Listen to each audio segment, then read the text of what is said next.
I'm Tim Gordon with your weekly recap. We're going to be catching you up on some of the biggest stories of the week, like how the community is rallying around a local food cart owner who is now in ICE detention, plus how one of the area food pantries is struggling with increased demand as some people lose federal assistance.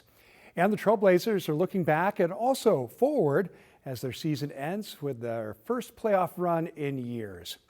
But our top story this week, a tragic accident that killed a Skibowl employee on Mount Hood Thursday morning. One other employee was reported to be injured. The two were in a maintenance basket around 9:30 Thursday morning, working on the upper bowl chairlift. The Clackamas County Sheriff's Office says some sort of malfunction caused that basket to fall to the ground onto rugged terrain. A third person in the crew did CPR until medics could get to them. The Sheriff's Office called this a workplace death, and OSHA plans to investigate. Also on Thursday, the Clark County Medical Examiner's Office identified the teen killed in a shooting earlier this week. 16-year-old Hector Soto Martinez died after he was shot in the torso Monday night. Vancouver police say it started as a fight between two groups near Northeast Andreessen and 18th. Two other teens were shot and taken to the hospital. Both are expected to survive. Another teen was arrested for gun possession, but no one has been arrested so far for the shooting. And this week, we continued our coverage of the owner of a food cart at Portland State University who's now in ICE detention. Turns out his case appears to be part of a rise in arrests involving Southeast Asian people. Our Alma McCarty spoke with his sister and daughter. A noticeable absence on the Portland State campus. It just happened all super fast. It's been 4 years since Kauniau opened, and now that milestone suddenly overshadowed with the abrupt closure of the Lao food cart. He's going to 4 years there. He just had his 4 years. Yeah, oh. Yeah, on April 22nd. It was his Oh my God. Yeah, it was his 4 years the week that he got detained. Owner Tavatsai Pimunkun, better known as Nong, had been heading into work when federal agents stopped him just outside his home. In the morning, he texts ICE. That's what he put on his text, and we knew right away that That he was taken by ICE. His sister, A, and daughter Jocelyn say he spoke with an attorney at South Portland's ICE facility, but only for 5 minutes before he was taken up to Tacoma. We came to America in 1987. We've been here almost 40 years. We were in the refugee camp for 4 years. So he was like 3. And then when we came to America, he was 7. So he doesn't know the country at all. In a statement, DHS called Nong a, quote, criminal alien from Laos with a rap sheet including conspiracy to distribute ecstasy, interfering with making a report, and harassment. Those offenses date back 2 decades or more. He did check in with immigration every year since 2011, routinely, and they told him that he was okay to stay here every year, so he didn't even get a chance to check in this year before they detained him. Other Lao families in the Pacific Northwest have also noticed this pattern, with some being detained during routine check-ins. You come here thinking this is your country. This is like, why would they? But also, I feel like it feels like no one's safe during this time. As A and Jocelyn navigate the uncertainty, they say the overwhelming community support has meant the world to all of them. PSU is his community. Like, he's like, that's my community. Yeah. That's where I belong, like, you know? He's shocked by all the love that he received from during this hard time, so he's very grateful. Alma McCarty, KGW News. Well, this week we learned the one and only fire engine stationed in St. John's would go away if proposed city budget cuts go through. That's according to the Firefighters Union. Mayor Keith Wilson is proposing cuts to several city bureaus to make up for a $163 million budget overall shortfall. The changes would also scale back available firefighters, 911 dispatch staff, and the Bureau's overdose response team. The president of the union representing firefighters called the move a threat to public safety during an interview on KGW News this week. That's a devastating blow because, as you may know, that St. John's neighborhood in the far north end is kind of isolated. And so I think when they learn that their fire engine is closing because of these dangerous cuts, they're going to be pretty upset and a little bit scared. Now, the mayor's budget proposal would also cut more than $17 million from the Portland Police Bureau, which would mean less training, fewer overtime hours, and patrol vehicles, leading to longer response times. City Council will adopt a final budget in June. We're here because this is an emergency situation. The sky isn't just falling, right? It has fell. Portland Public Schools is also looking at hundreds of potential cuts or layoffs as it outlined a budget that's $56 million slimmer for next school year. PPS this week called the cuts necessary in the face of rising costs, limited revenue, and falling enrollment. The district says 320 positions would be cut, and schools would see a budget that's 4% smaller. And there's more, with the superintendent saying they'll have to cut $65 million for the following school year. Now, district leaders and some parents want state lawmakers to tap into an education stability fund to help ease things. This is the emergency. We need to access that fund so that our kids are not facing this huge decline next year and the following year. The superintendent says the district is still looking at the possibility of consolidating or closing some schools. The ordinance passes with a vote of 9 ayes and 3 noes. Congratulations, everybody. I am so proud of this council for taking an act that has been vitally needed for the past 40 years. City Councilor Steve Novick is proud, but some of you may feel otherwise, because starting next year, Portlanders will be paying a new fee on their utility bills every month. On Wednesday, Portland City Council passed a transportation utility fee to fund PBOT, street maintenance and sidewalk improvements. And starting in January, all city residents and businesses who get a utility bill will have to pay it. It's an additional $12 a month for the average single-family home, so nearly $150 more per year, and around $8.40 a month more for multifamily homes like apartments, which comes to about $100 more per year. Businesses and commercial properties are taking a hit as well. They'll pay a fee of 4.3% of their total utility charges.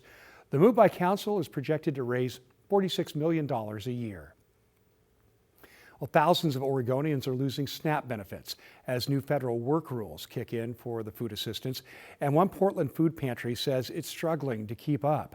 Blair Best reports. Inside this Northwest Portland food pantry, volunteers try and keep up with demand. We've been setting records and breaking them and setting new records. As thousands of Oregonians lose food stamp benefits, There's just a huge sense of anxiety around where they're going to get food from. many turn to these shelves at William Temple House, where Graham Kraft is the executive director. It feels like it's just a slow motion disaster. In January, new federal work requirements took effect. To get SNAP benefits, people must log 80 hours a month of approved work, including paid jobs or volunteering. Those who don't and don't qualify for an exemption are limited to just 3 months of benefits in a 3-year period. If folks are not able to meet that work requirement after 3 months, their SNAP closes. In March, more than 13,000 Oregonians lost SNAP benefits for not meeting the new work requirements.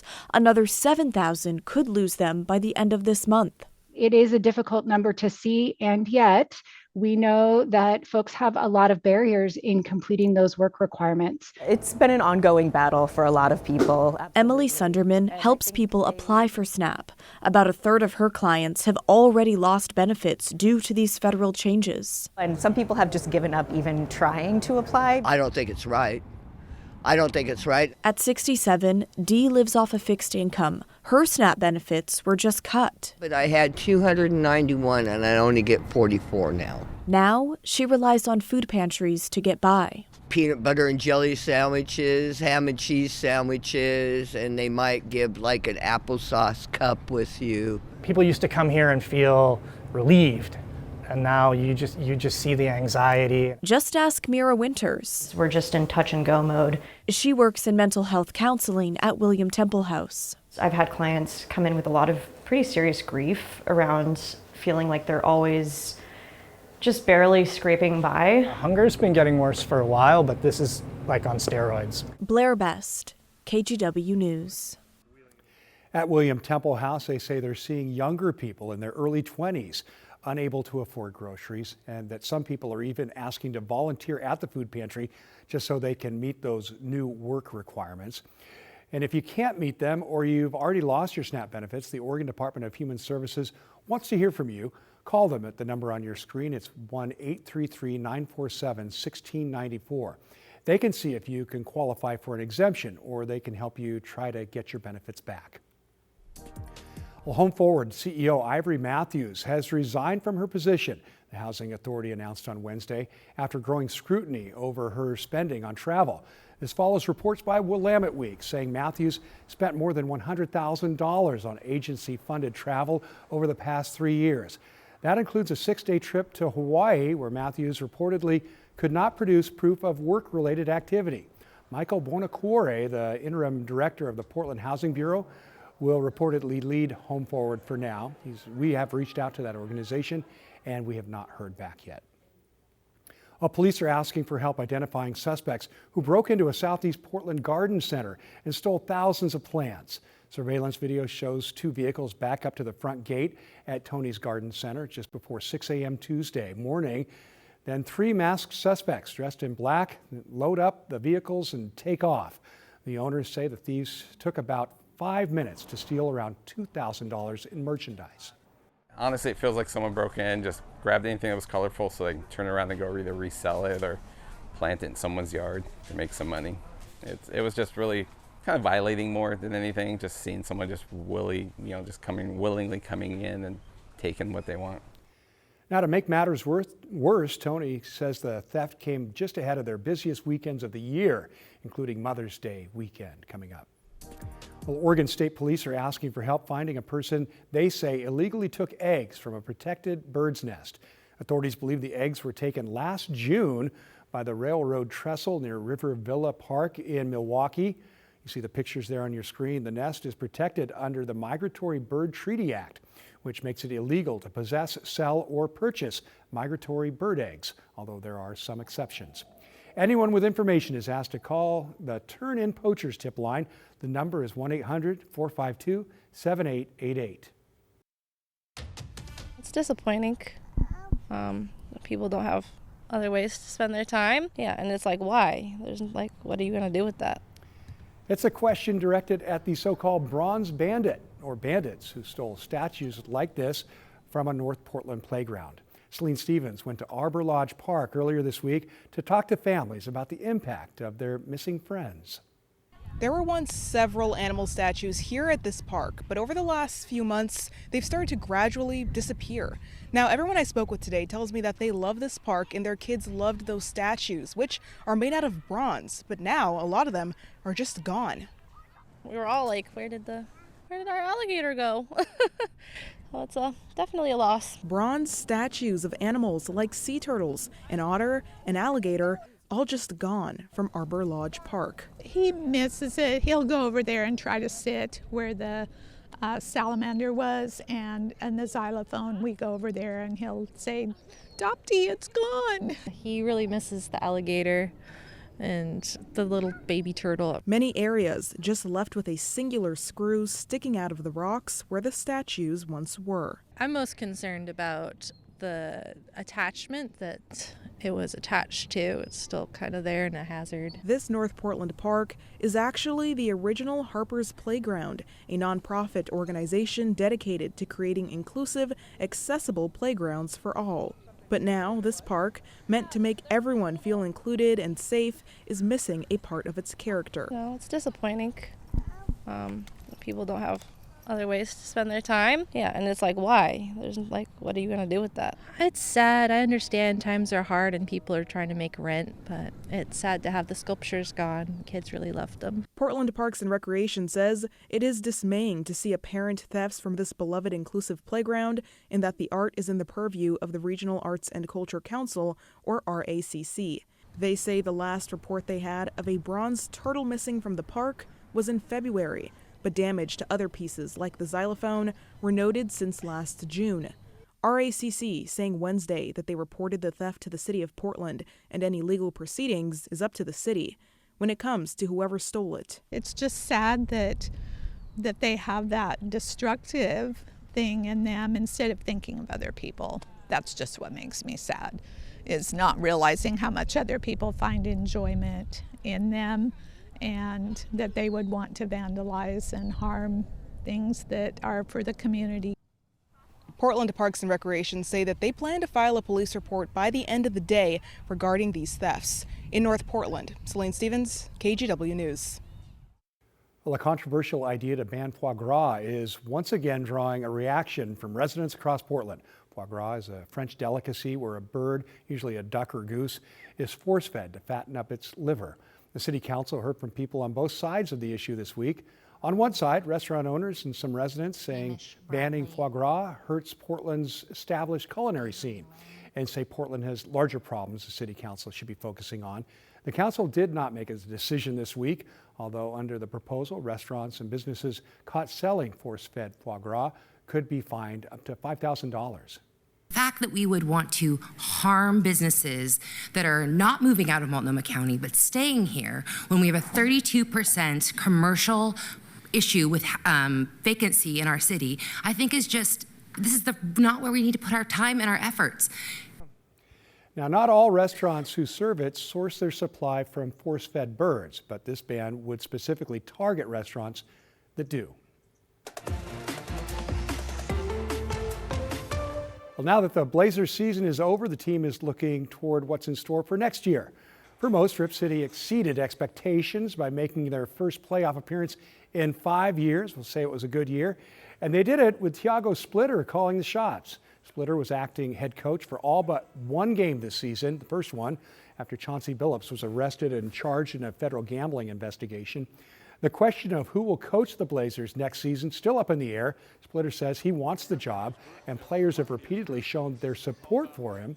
Here's GM Joe Cronin talking about the search. Thiago is a candidate for the position, but we're also looking around at other candidates. We've decided early on we were going to cast a wide net and get to know a lot of different coaches and analyze and evaluate them in relation to Thiago. And timeline-wise, we don't have a timeline pinned down. We just want to keep meeting people and keep talking to people and having a really thorough process. Now, Cronin also said reports about new owner Tom Dundon being cheap were misleading, saying Dundon is open-minded and not concerned about the numbers when it comes to paying for a head coach. A Southeast Portland eyesore is getting new life and a new purpose as well. We're talking about the old Chuck E. Cheese at Southeast 92nd and Powell. It's been empty since 2020. It's gated up, but a group of local pickleball enthusiasts just signed a 10-year lease on that building and plan to fix it all up and reopen it as Rose City Pickleball this July. The owner says she fell in love with the sport after back pain ruled out tennis, and she wanted to bring that joy to the neighborhood. I love Chuck E. Cheese. That space has a lot of memories for my family in particular, and many that come forward and let me know and say, hey, thank you for not breaking down to ground zero. The 12,000-foot facility will have 5 courts, a pro shop, and a cafe. Oh, and the old Chuck E. Cheese sign, they're keeping it. Now here's your weather. I'm meteorologist Rod Hill. Want to let you know we're putting down this forecast that takes you into the weekend. We're putting this down for you, recording it Friday morning around 9:30. And that's when this Chinook Winds Casino Resort live camera is from. Cloudy skies Friday morning.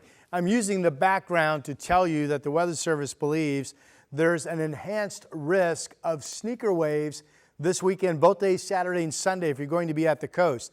The best chance for sneaker waves, which can be very dangerous, is actually near to south of Florence and then running down into Curry County, down through the North Bend area and Coos Bay. So just FYI, again, sneaker waves, the big rule of thumb is don't ever turn your back to the ocean and realize there could be a situation where the waves come aggressively inland very quickly, and more so inland than what you are anticipating.